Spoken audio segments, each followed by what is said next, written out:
Yo, pardon that. Clear that off. That's dust. You know what that is? That's the hate. That's the hate that follow me. That's the old niggas that's angry that I move in this city. That's what it is. It's Punch. It's the most powerful motherfucker in New York City. The hottest under 30. If it ain't under 30 and I'm not standing by it, it don't look authentic. You see me as this is 50, right? It's a lot of motherfucking paper around me. You already know what it is. But be clear. I'm with Behind the Mask. Alright?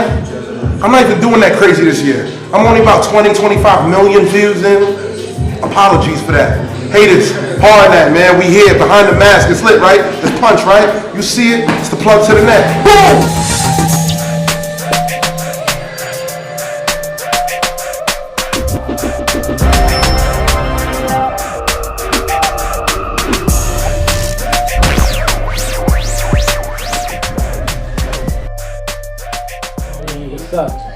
Listen, we here back at Behind the Mask. There's a live audience in the building. Let me get some noise, man. Woo!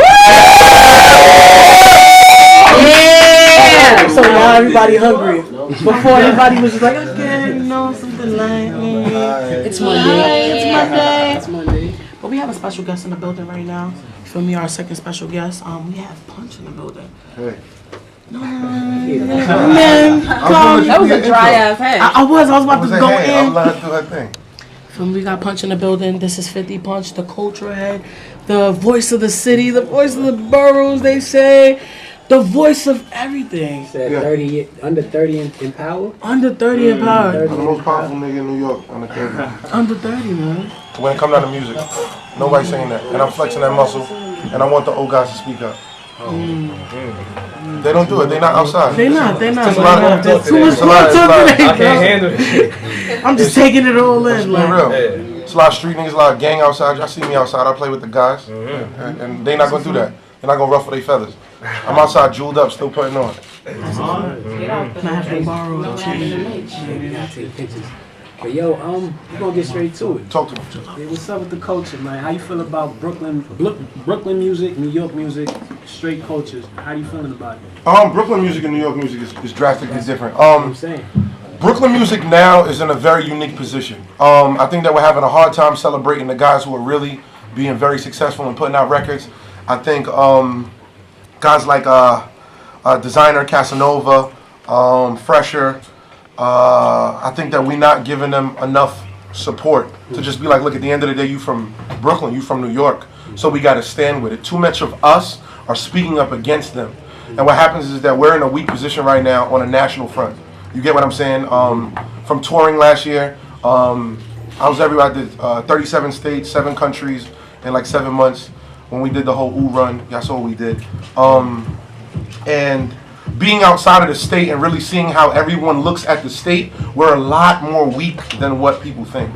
You know what I mean? And if we continue to jab at our locals and swing at them to weaken them so that we can go, we can't fight against no other state. It's just impossible. That's on the grand scale of the successful guys. And then of course the up and comings. We got a mix of guys. We got the scammer rap. We got the drill rap. And then we got niggas who can really rap too as well. You know what I mean? Girls too, don't take when I'm just making it like it's a male thing. But I think the scammer rap is in a good place because I think it's something new. I know that it's a bad thing, you know, like, you know, in the 90s it was real heavy drug and gang shit, same shit with the 2000s. And then it got really druggy, you know, around the 2010s, you know what I mean? And then now I think the scammer rap is dope because I think that it's flossy, it's flashing. It doesn't really attack anybody. You get what I'm saying? It's like, so they just stunt in their own skin. Yeah. And I know they stunt on people, but very rarely are you seeing, yo, John, I got more money than John. It's like I got more money than y'all. You know, it's a different type of stunt. I don't take it as personal. I think it's in a good place. But nobody sonically has been able to make something really successful out of it, for the exception of Cass, who came out with the Scammer Freestyle first and then changed. But the drill rap, you know, I've been really hard on it. I don't like where drill rap is at. And I don't like where it's at because it seems like the artists who are the most successful can't make that equivalent amount of success without saying someone's name. I don't really care about the context. You get what I'm saying? The context is whatever. If we street, we street. You ganged up, you ganged up. But I just hate that in these records, they have to say someone's name. That's why I told them, I said straight up, and which is why I went really crazy, and I heard you playing it earlier. which is KJ Bowler's record, because he came out of that. And I told anybody, I said, if you get 1 million views without dissing anybody, I'll walk you up to radio. And if you hear KJ's record is poking on radio, let's not be surprised where a lot of that's coming from. You get what I'm saying? So it's just what it is. If you don't diss somebody, I'll help put you on. But if you diss niggas, I still can enjoy the records, but I can't do that, because if I celebrate you, I'm now knocking him down, and I might like what he has going on as well. But if you go and your first words is, yo, fuck, it's like, my nigga, now I'm standing with the fuckery, and I'm really not. I'm just standing with the record. So I don't like to celebrate too strongly. You get what I'm saying? Because it just makes somebody look crazy. I guess that clears that. Yeah, I mean, that envelope. Yeah, So it's real though. So as far as that, how do you see, like, that's Brooklyn? That's Brooklyn. So how do you feel about New York in a whole? I think New York has a similar issue, and the similar issue that New York has right now is that when the artist is the hottest in the city, the artist has to understand that their temperature can impact. You get what I'm saying? I'm not gonna isolate. We all can play Clue. When artists have been the hottest in the city at their peak of temperature, that's when, in my opinion, an artist needs to go, here's 2-3 records, y'all niggas live. And it really hasn't happened. You get what I'm saying? To where someone's scorching, just give someone unknown the record. You get what I'm saying? And really heat them up. And that's how it works in Atlanta. You get what I'm saying? And that's how it works in almost every single market. But in Atlanta, their artists are so scorching that they now make their artists a national star. In these other markets, in Texas and Chicago, you get what I'm saying? You see the big star, they pull up their homeboy, they pull up somebody, and now they warmed up. And now you got more force to attack. The reality is, what people got to understand is that in this business of music, in reference to like BDS, which is, Basic Data System, that's the company that watches and streams all your records. If y'all don't know what I'm talking about, y'all don't know enough about the music, y'all got to do y'all homework so y'all can educate yourselves on what business you want to be a part of. But when you check the BDS spins, right, and you check the spins about what's successfully happening in a market, if a market is bubbling and buzzing, labels, brands, partnerships, they're going to thrive to that market, which is why I get mad when someone gets a little hot and then people start shooting at them and be like, motherfuckers, if you let them heat up, you get what I'm saying? It's going to give more money and more attention here. You get what I'm saying? Pepsi might go, yo, we're going to do the next hottest artist competition. Now all of a sudden Pepsi want to throw some dollars to the hood. Nike, it's making up brands. Y'all get what I'm saying? But when they shoot at these artists and they try to weaken them, and they're barely strong enough to stand on their own. You get what I'm saying? It's just what it is. There's no real artist in New York right now that 100% can stand on their own right now every single trip, except for probably A Boogie. And that's because he's the only person that makes full records, like just great music constantly. You get what I'm saying? We've seen issues with, with other artists that need help on the choruses or need help with the standout verse or shit like that. You get what I'm saying? To continue their temperature. You get what I'm saying? Because, right now, like, you can see what's going on in music right now in Brooklyn. We have drill. Like, I think Brooklyn is being known as drill music city. Like, this is where we the heart of drill music right now. Yeah. And like, when you go to other boroughs, you hear lyrics in Queens from I think it's Star Jella and his crew. Yeah. So SGUV. Like, so how do you feel like? What's your take on the lack of lyricism going on? Like, I don't think there's a lack of lyricism at all. I think it's a lack of support for lyricism. It's not a lack of lyricism. Niggas still rap every day. You get what I'm saying? I celebrated a bunch of rappers that I thought was nice, like really, really, really nice, that put out records. I celebrate the URL guys. I celebrate the guys who do it. It's not about if there's enough lyrics. It's if there's enough fans that's going to champion lyrics. The reality at hand is when I turn on my Snapchat, it's more niggas singing, tell me why these niggas mad. I'm the reason why these niggas mad. It is what it is. Shout out to my nigga Chef. You get what I'm saying? Or even Tutu. You get what I'm saying? Shout out to him too. You get what I'm saying? The reality is that that's what they're going towards. It's a sad day in New York music culture, but it's more engaging for the normal fan to follow the controversy. It's very few rappers in New York that are not controversial that got 20, 30,000 active followers. And by that, I mean their comments are reflecting as well as their views, as well as their likes, as well as what's going on, and then their music, and then everything is going on like that, to where it's just not somebody paying something, and then everything else looks shaky. You get what I'm saying? Yeah, so we don't know about all that fuckery going on. Your platform, how did you get there? What was your steps? I mean, I've been doing this for a very long time. You know what I mean? I started off rapping. I tried to ghostwrite. That don't really work. You know, that's the biggest myth in all of rap. that if you're nice, you're gonna just get people to buy your songs. It's a lie. When niggas say that they're ghostwriting for all the rappers and your mans are saying, my man ghostwrites, he's lying. Nobody really pays artists. If you have not written a hit record, okay, they're not coming. No one's paying you for anything you do. And if they are, it's that bullshit $200, $300, $400, that's bullshit paper, man. You get what I'm saying? But when you talking about real money, they don't come. And the reality was, I was popular, I understood the culture. I always used to help cultivate rappers, help do shit with their branding, help design what's going on. I mean, I've been around this for a while. You know what I mean? Like I said, I had deals, I had situations with Warner Brothers. I cultivated a lot of the Wiz Khalifa shit early around my nigga. If y'all follow my gram, y'all see Wiz, oh my God. Me and Pun started from the mud, and that's one of the biggest artists in the planet. So I've been around this, soiled in with people that have changed the sound of music for years. And what happened was, my popularity in the game, I was so seasoned that it was surpassing what I was doing rap-wise. And they were like, don't limit yourself. I started to host parties, like physically host, and then hosting turned into DJing. I started DJing, and then my whole point was, look, if I know how to DJ, I know how to break shit from the artist side, how I would like my music to be broken, I want to start breaking records. And one of the first records I stood by is Bobby and Rowdy, and I help cultivate that as much as I can on my side. A couple of other the key guys in the city, Sir Manny, Big Reef, Starks, you get what I'm saying, the real DJs that's really kind of moving the culture, and they have enough power to affect it. There's probably other DJs that helped, but power-wise, those are the guys that was really this booth. You get what I'm saying? Other people that really transcended this shit to make it move. And then after Bobby and Rowdy, I just started getting a lot more gigs, a lot more activity. I helped the 2 Milli shit go. And then obviously I was with Designer from at a pretty early point, you know what I mean, when he came and played the record for me. So at that point, I started getting so heavy in the clubs. Somebody from FN came in the club one time. They seen me and they was like, yo, you're a fucking menace. They recorded me. I knew some people at G-Unit. They pulled me in, shot my man Heineken in Dutch, and basically they pulled me up, brought me up, and then I ended up knowing some G-Unit people from being in the industry for years. They knew who I was. I met 50, and 50 was like, look, you a star, motherfucker. You know what I mean? Yo, let this nigga do interviews. He was like, you ever did them? I said, I never did in my life. I've never been trained. I've never been taught. I did interviews with 50, and then in my first 90 days, I did 4.1 million views. At that point, 50 said, what do you want? I said, I want my own platform, the way that nobody could tell me no, because I want to cultivate for new artists in the city. And I brought up my first artist on my shit that I did by myself.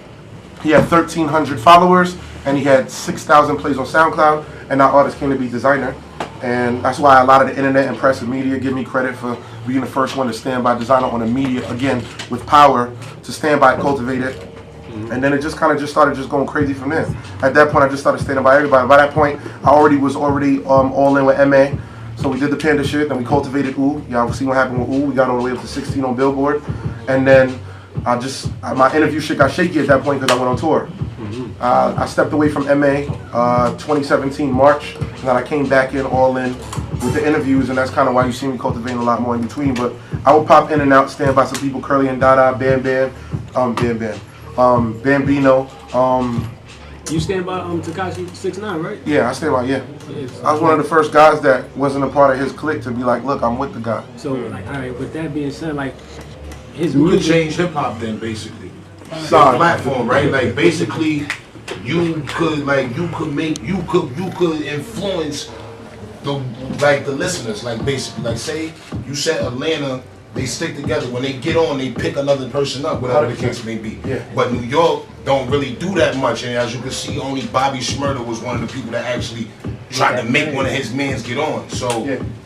You being that, seeing that rappers is not like that, obviously, and you was a rapper at once, and you would have wanted that Brotherly Love in Brooklyn, of course, because that's what helps us all get on, whatever. 100%. You being the platform and being bigger than these artists that's dumb and selfish, when does it come to, because like, I'm not saying you didn't, because you know way more music than everybody else, so you could have known the Takashi dude way before this song, I did. You could have known certain people, but it seems like, and not just you, no disrespect to you, it seems like any bloggers or any DJs try to slide in right at that point, that breaking point already, where it's already there. But it's like, alright, the cake is already baked, so let me just throw the icing. And y'all being the icing is great. We need y'all as the icing. So being that you seeing that the shit is saturated, you're not really standing by it 100%. You don't like listening to this shit that much, but you got to, because damn, it's got 100,000 views, 200,000, about to be 1 million. Yeah.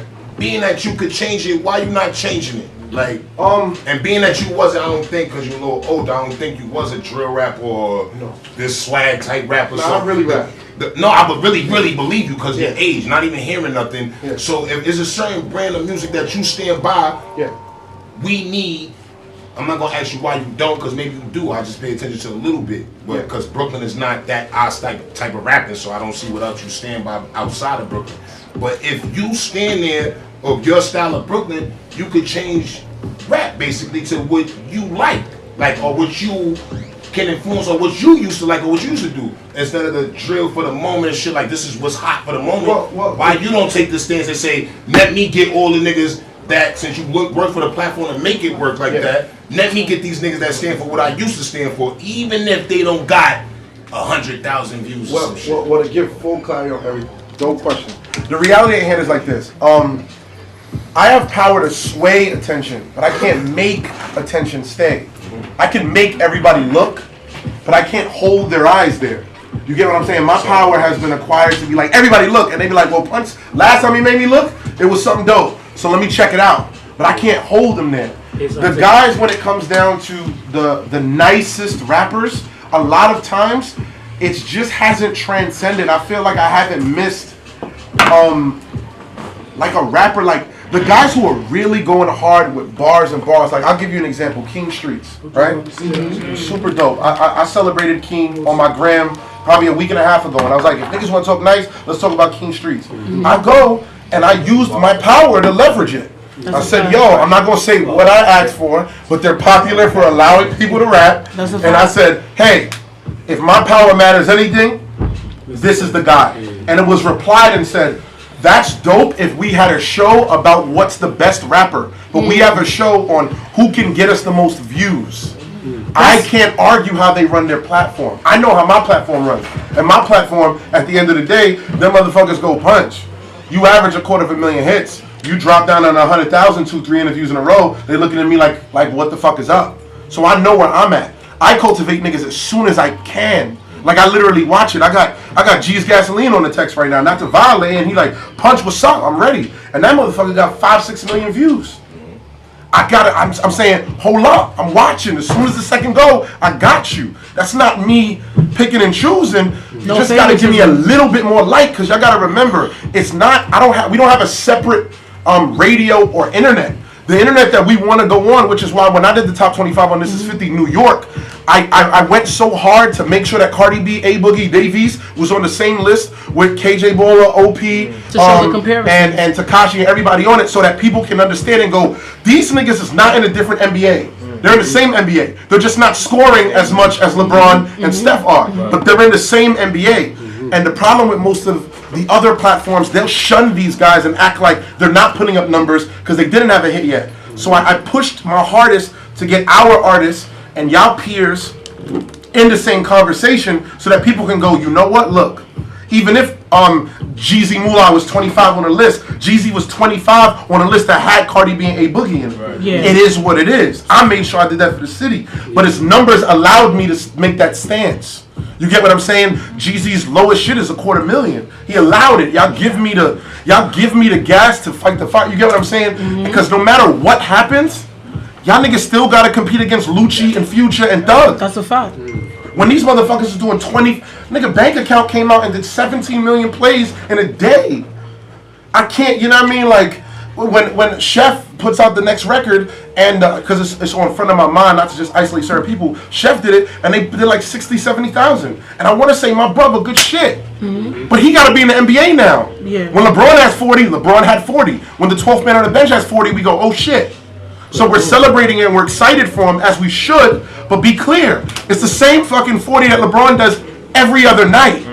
So it's a tough thing. You get what I'm saying? I'm just a representative for the NBA. You get what I'm saying? But I'm scouting the young niggas, and I'm when I did the Mel shit, and I'm dropping knowledge. It's like, utilize this, get hot, come close. Let's run. You get what I'm saying? I wish I could do more for real rappers, man. I wish. I was on Sway in the morning going crazy with bars. What did that do? You get what I'm saying? I got it. More niggas, punch you dice. Nice hasn't made me $1 yet. You You get what I'm saying? But And I think that's what's swaying you away. I think that's what's swaying you away because you've done it and the real rap shit got saturated in the last 10 years to the point that I ain't saying you probably do listen to the music, whatever. Everybody, bro. I listen to you. No, I know. You cursed me out on my grandma's stuff. Yeah, it was a reason for it. Just pay attention outside of this room. I know half of y'all. Y'all couldn't get, and I hate to violate, but y'all couldn't get the big homies in this room. They wouldn't know who none of y'all are. I do. So I champion with y'all. Y'all gotta understand it be a lot on me. And I'm the only nigga fighting for this room. No, you get what I'm saying? I respect your fight that you fighting for the room. Yeah. But if I still don't stand, I'm gonna fight with you, and then when it's gone, I'm gonna let you know, nigga, you moving wacky, nigga. I'm not everybody else. Like, I'm loyal. I'll fight with you and all that. Like, that's like me and my girl. Like, this bitch might be running her mouth and told boy to suck his dick or something on the way back from the bathroom. It don't matter. I'm valeting you with her, and I'm gonna punch this bitch in her face in the crib. That's the difference. Like, you my man when it's Brooklyn and I know what you're doing. Like, okay, I'm not the one, the main bitch, but you know. You standing for these niggas that's coming into the NBA. Yeah. It don't matter though. You know that there's niggas in D3 and all that D2 that you can say, yo, go this way or go that way, and I'll meet you here, or whatever the case may be, because you used to be that artist. You wasn't drilling and all that. Chef and them niggas is gonna do 1 million views because it's about the clout and wanna know if he gonna kill somebody on this track or some shit like that. So basically, we could use all this energy. I'll go to the booth right now, say some disrespectful shit to you and all that because we got this and everybody watches it. Now I'm a winner? Now they gonna appreciate all my old music because I disrespected you? That's the fans, bro. No, you get what I'm saying? That's not right, though. You just said you don't listen to shit like that, bro. I want you to listen to me. Aside from throwing away jewels and flashy clothes for the sake of image, what's the most important thing about investing in yourself? The most important thing about investing in yourself is having something to show for it if it doesn't work.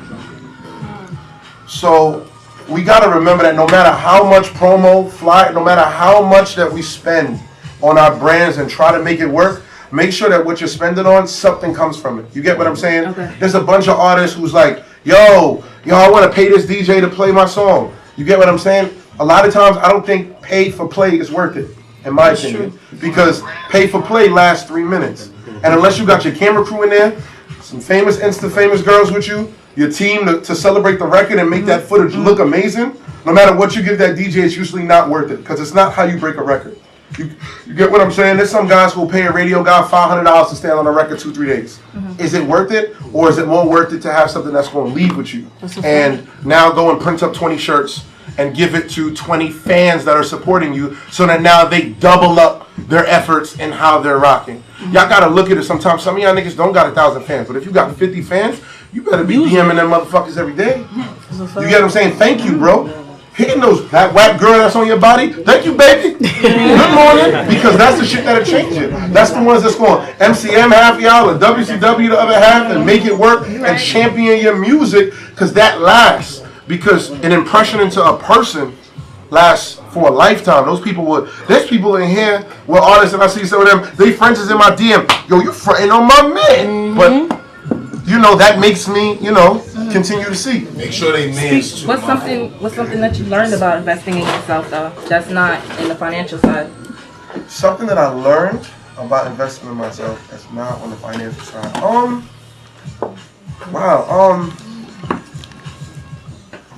I just think that it's always worth it. It's always worth it to put forth the energy.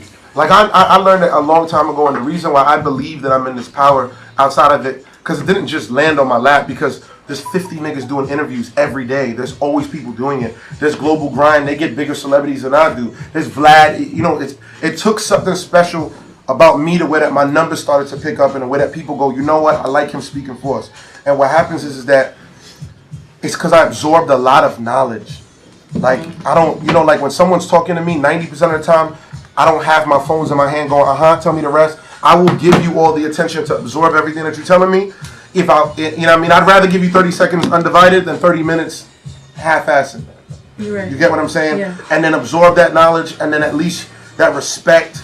I think if even the OGs, if they come down to it, and all the OGs, the reason why they let me diss them and do all that shit that I do, and they don't really go rogue on me, and Flex will still shout me out at enough, and they hear me going, oh, niggas don't want no smoke with me, all that shit, and they hear that, because at the end of the day, they'll go, Punch has been around for a long time, he's put in a lot of work, and he knows his shit.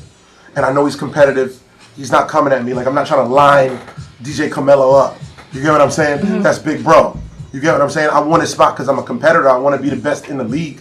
You get what I'm saying? But I'm not going to isolate them and hate on them and say their name. I just shoot at the way the game is designed, because it's designed not to let new people run. You know what I mean? It just is. There hasn't been a new talent in the culture on a media standpoint in a very, very long time, especially New York. So with that, where do you see Punch yourself? Yeah. 2-3 years from now? I mean, starting a label.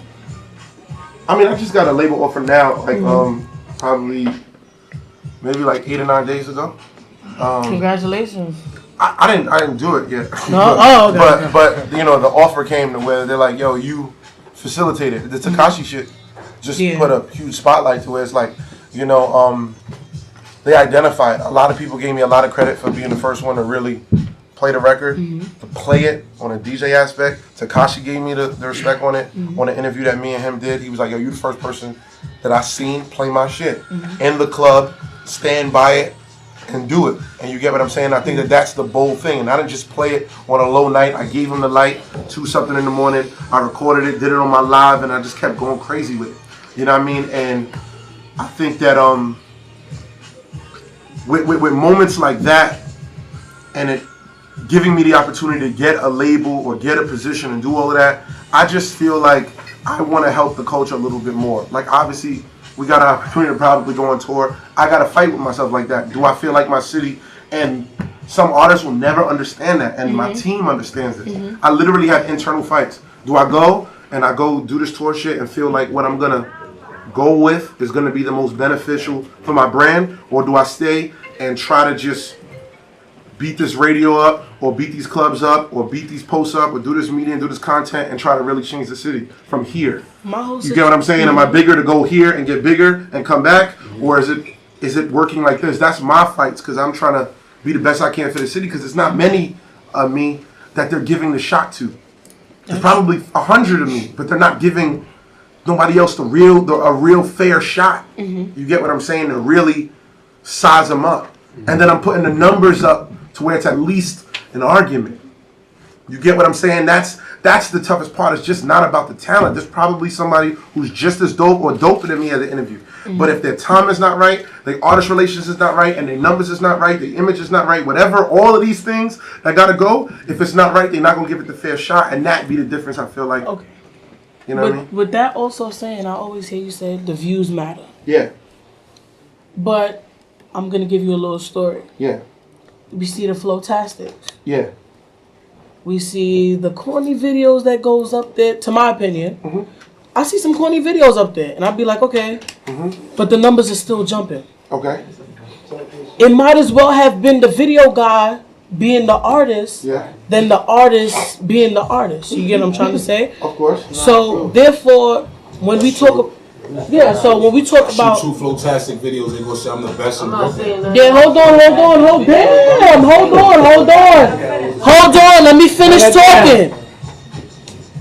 And when it comes forth from that, it goes from me, because I used to manage artists, started at 13, I'm 22 now, and I only have one artist right now. Reason why I sat down and chose only one artist is because I was a fan. From being a fan, I built knowing the songs, turning up, reposting, getting lit. For somebody like that who is branding, I'm talking about shirts, scarves, and everything. Understood. Going into the club, playing music from every genre. Video guy from the start. Everything, numbers is matching, but it's not matching on the KJ Baller level, on the OP level. You feel what I'm trying to say? On that type of scale. Yeah. What does the artist have to do now? With all the investment, with all the, you know what I'm saying? Following, following the steps and the criteria of being an artist. You feel what I'm trying to say? What is left to do? You feel me? And that's where an artist get into a situation like, damn, I gotta drop this bag. Yeah. I gotta go to the club and buy the DJ a bottle and be like, yo, spin my shit. Yeah. Cause now I done did everything. Yeah. So what's the next step for artists? And it follows back to that question on some NBA got lift off of Flowtastic, Bambino. You get what I'm trying to say? Yeah, the talent is there because I have watched Dada grow. You get what I'm trying to say? But the numbers. Yeah. What about the whack artist that's getting the? You know, you get what I'm trying to say, bro? Okay, I'm gonna say this, and to touch on multiple things. In reference to the whack artist getting clout, for every single person that says someone's whack, there are thousands that will argue. There are people that I can hear that can't rap on beat, but it doesn't matter. You want to know why? It's because music is, even though I go MBA, and it's a bad example, but it's a clear example. The reason why it's a clear example because we all understand it. If he's talking, please close your mouth. The reason why it's a bad example is because in sports, there's a winner and there's a loser. You score the bucket, you win. In rap, especially, it's subjective. You could make the great song and the fans could just go, but I don't like it. We're in music. It's a genre of art. We can't get mad at how people take it. You're right. If I have any suggestion to any artist in 2017, every single dollar you spend should be on figuring out how you can get yourself more attention. How do you get yourself on more timelines? Because that's what life is. That's just a reality. WorldStar, worldstar.com, one of the most trafficked websites in the world when it comes down. It was the #1 trafficked website in music in the world, urban music in the world, right? Yeah. WorldStar.com is not as powerful as @WorldStar. That's true. Why? And @WorldStar has been around for a couple years in comparison to what it is. It's not. It's just the reality. Thisis50.com is not as powerful as Thisis50's YouTube channel. You get what I'm saying? Vlad, same exact thing. No one goes on VladTV.com, but we've all been on Vlad TV's YouTube. We gotta understand how the culture's responding. Don't fight against the culture, because the culture won't move. You gotta figure out how to play in it and play better.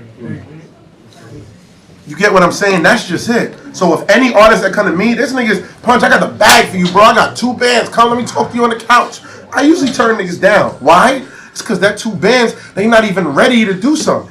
We gonna take the 2 bands. The office gonna take the bread. They gonna buy new lights for the office. Fantastic. All that shit that's going on. Invest in that brand. And if you're not ready and set up to what's gonna happen next, what was the point? You get what I'm saying? What is the point? You gotta have your rollout right. Artists need to study and study rollouts. I'm a guy. I cultivate brands. There are people that some artists will go, I'll pay you $2,000 to sit on an interview. I laugh at them because somebody else could be like, I'll give you $1,000 to help make a brand rollout for me. That's way better, but it's not popularized. They'd rather get some shit to make a girl or everybody on their dick, so they be like, yeah, I'm on the couch, nigga, you see it? Nigga, that's 20 minutes of content, and it's done. You get what I'm saying? Spend it right. Should have hollered at me to do a rollout. I'd have came up with a branding plan for you. I'd have strategized a specific personalized design for how you could win. For same money, less money. But it's unpopular because it takes longer. Nobody wants to take long. You get what I'm saying?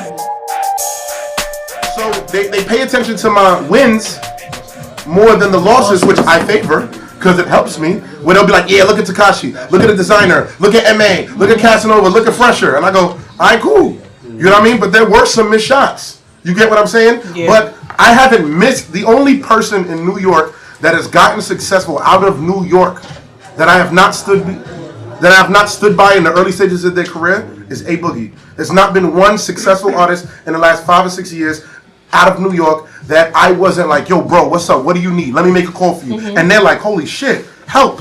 Okay, help. Every single artist that's been successful out of here. Last year I was playing Cardi B when niggas thought I was joking. Go back on my gram a year ago. You see Cardi B punches my motherfucking brother. You motherfuckers keep thinking I'm just a stripper. Now she's the biggest artist in the world. It's cool to be on Cardi B dick now. But it wasn't cool last year. When I was playing it, niggas was laughing at me. But, you get what I'm saying? It's very unique at what they decide to look at. You get what I'm saying? It's easy to love Bodak Yellow. It wasn't easy to love Forever. You get what I'm saying?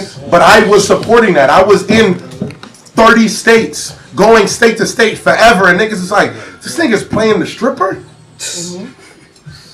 And now look. So I do take the gambles. Sometimes it hits, sometimes it don't. But the thing that I ask for my people in my city is support a nigga that's taking the fucking shots.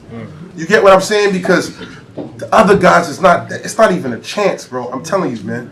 You get what I'm saying? But do you feel like I'm a strong believer in like the OGs in hip hop, like the old heads limiting themselves as far as the success of all the artists that we have now. okay, a little bit more specific. Let's say like the Funk Flexes, Okay. the Ebros. Yeah. They keeping. I just believe. I feel like they're keeping away the success of artists. But you being firsthand, like in the entertainment industry, do you feel that way, or do you? That they're blocking people's success? Yeah, like they're not feeling our music, basically. Like of my generation, some of them. Oh yeah. I mean, they're pretty. I don't know about Flex per se, because Flex will stand by a lot. You get what I'm saying? Well, he plays a lot. You get what I'm saying? But I know that Ebro is very vocal about being like, if he doesn't like it, he's not going to touch it. I think that I think it's harmful. You get what I'm saying? And I love these guys, and some of these guys are my people. I can hit them on the line, and I love it. So it's never to be taken out of context with some of the OGs. But the reality is that the game isn't set up strong enough for the change yet. But I'm gonna tell you like this: if New York had 6 A Boogies and 3 Cardi B's and 2 Casanovas and 5 designers and et cetera, and 3 Takashis, they wouldn't matter because we'd be strong enough. Right. Niggas look at Takashi like an idiot. They go, oh, he's an idiot. He got tattoos, he got rainbow hair. And then 35 million views later, that's my nigga. Right. The Billy Lick. That's my man. Oh shit. You get what I'm saying? I get it. But you get what I'm saying? That's 35 million people that now go, I'm championing it. So what's up? And now, whether Hot wants to or not, Gummo is now 58 on Billboard. You get what I'm saying? So the reality is, past opinions, I give niggas stacks. It's not about how I feel. You get what I'm saying? It's just what it is. We can't take that off the chart. You get what I'm saying? And it's gonna go higher because the record keeps getting added and keeps getting put on.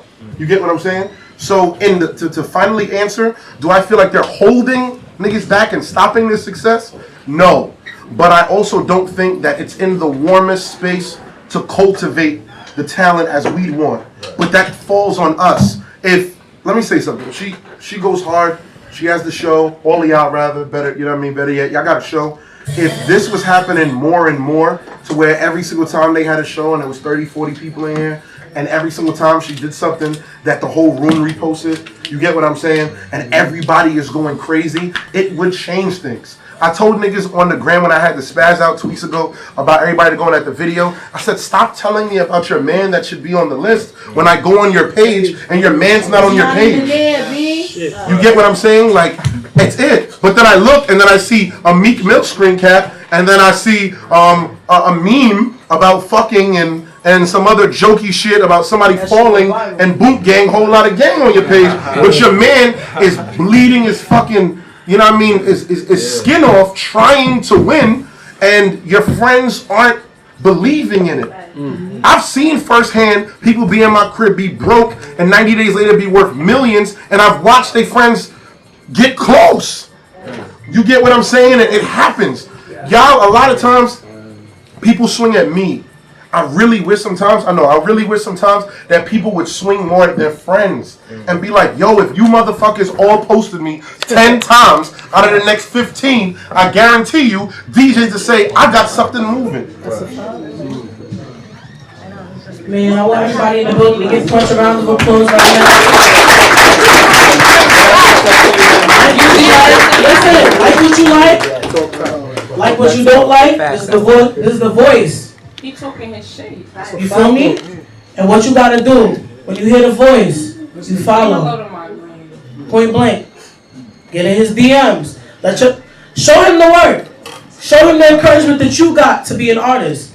Not saying on no big washing, but at the end of the day, like I have here, like he said before, this is an outspoken place. I don't be on something. They call me the female funk flex. I don't say everybody can't come up here. It's open for everybody. You feel what I'm trying to say? Every once in a month we come out here, we do the ciphers. I bring somebody out to talk to you guys. Last time we had Don Q. Now we shutting it down with Punch. I didn't talk much. Say my name too. So I was in the building. Good morning, good morning. You feel me?